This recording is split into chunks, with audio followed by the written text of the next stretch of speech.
Marginal காஸ்ட்னா என்னன்னு பார்ப்போம். மார்ஜினல்னா additional, அதாவது கூடுதல்னு அர்த்தம். ஆல்ரெடி நம்ம ஒரு பொருளை உற்பத்தி பண்ணிகிட்டு இருக்கும்போது இன்னொன்று ஒரு பொருளை உற்பத்தி பண்ணணும்னு நினச்சி அதுக்கு ஆகக்கூடிய செலவு தான் மார்ஜினல் காஸ்ட். அதாவது அடிஷ்னல் ஒரு ப்ராடக்டை உருவாக்குறதுக்கு ஆகக்கூடிய செலவு தான் மார்ஜினல் காஸ்ட். இப்போ இதோட ஃபார்முலாவை பற்றி பார்ப்போம். இப்போ இந்த மார்ஜினல் காஸ்ட்டை நம்ம கண்டுபிடிக்கணும்னா மொத்த செலவில் ஏற்பட்ட மாற்றத்தையும் பொருள் உற்பத்தியில் எவ்வளோ மாற்றம் ஏற்பட்டிருக்குங்கிறதையும் டிவைட் பண்ணால் நம்மளால் மார்ஜினல் காஸ்ட்டு கண்டுபிடிக்க முடியும்.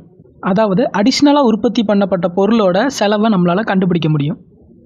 இப்போ இதை டயக்ராமோட பார்ப்போம். இப்போ இதோட டேபிள் பார்ப்போம். ஃபஸ்ட்டு குவான்டிட்டி எடுத்திருக்கோம், அதாவது எவ்வளோ பொருள் உற்பத்தி பண்ணுறோங்கிறத எடுத்திருக்கோம். அடுத்த பாக்ஸில் நம்ம டோட்டல் காஸ்ட், அதாவது மொத்த செலவு எடுத்திருக்கோம். இப்போ இதை வச்சு நம்ம மார்ஜினல் காஸ்ட்டை கண்டுபிடிக்கணும்.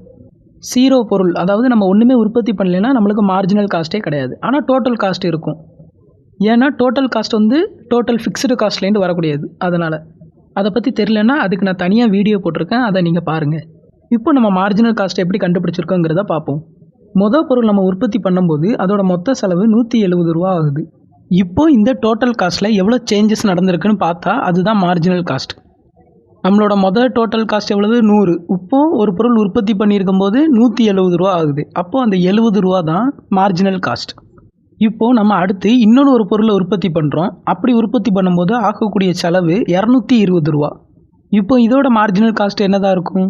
இதுக்கு முன்னாடி இருந்த டோட்டல் காஸ்ட்டும் இப்போ கடைசியாக உற்பத்தி பண்ண பொருளோட டோட்டல் காஸ்ட்டையும் நம்ம மைனஸ் பண்ணும்போது நம்மளுக்கு மார்ஜினல் காஸ்ட்டு கண்டுபிடிச்சிடலாம்.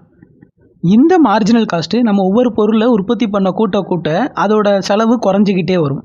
ஆனால் இது ஒரு பாயிண்ட் வரைக்கும் தான்.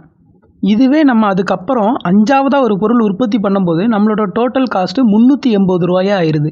அதுக்கு முன்னே உள்ள 4ஆவது பொருளை நம்ம உற்பத்தி பண்ணும்போது 310 ரூபா தான் இருந்தது. அப்போது அதை விட இது செலவு கூடியிருக்கு. அதுக்கப்புறம் 6, 7ன்னு அடுத்தடுத்த பொருள் நம்ம உற்பத்தி பண்ண நம்மளோட மார்ஜினல் காஸ்ட்டு கூடிக்கிட்டே தான் போகுது. இதனால தான் டயக்ராமும் ஸ்டார்டிங்கில் மேலேருந்து கீழே பார்க்க வந்த இந்த டயக்ராம் 4, 5, 6ன்னு அடுத்தடுத்து கூடுதலாக ஒரு பொருள் உற்பத்தி பண்ணும்போது இதோட மார்ஜினல் காஸ்ட்டு கூட ஆரம்பிச்சிருது. ஏன்னா முதல்ல நம்ம 1, 2, 3ன்னு கூடுதலாக பொருளை உற்பத்தி பண்ணும்போது நம்மள்கிட்ட மிச்சம் உள்ள மூலப்பொருளை வச்சே கொஞ்சம் கரண்ட்டை செலவு பண்ணி நம்மளால் பொருளை உற்பத்தி பண்ண முடிஞ்சுது. இதனால தான் நம்மளோட மார்ஜினல் காஸ்ட்டு ஃபஸ்ட்டு குறைஞ்சிக்கிட்டே வருது கூடுதலாக பொருளை உற்பத்தி பண்ணும்போது. இதுவே நம்ம இன்னும் பொருளை உற்பத்தி பண்ணணும்னு 5, 6, 7 எடுக்கும்போது நம்ம மூலப்பொருளையே வாங்க வேண்டிய நிலமையாக இருக்குது. அதனால் நம்மளோட மார்ஜினல் காஸ்ட்டு ரொம்ப கூட ஆரம்பிச்சிருது கூடுதலாக இன்னும் ஒரு பொருள் உற்பத்தி பண்ணுறனால. இதெல்லாம் தான் மார்ஜினல் காஸ்ட்.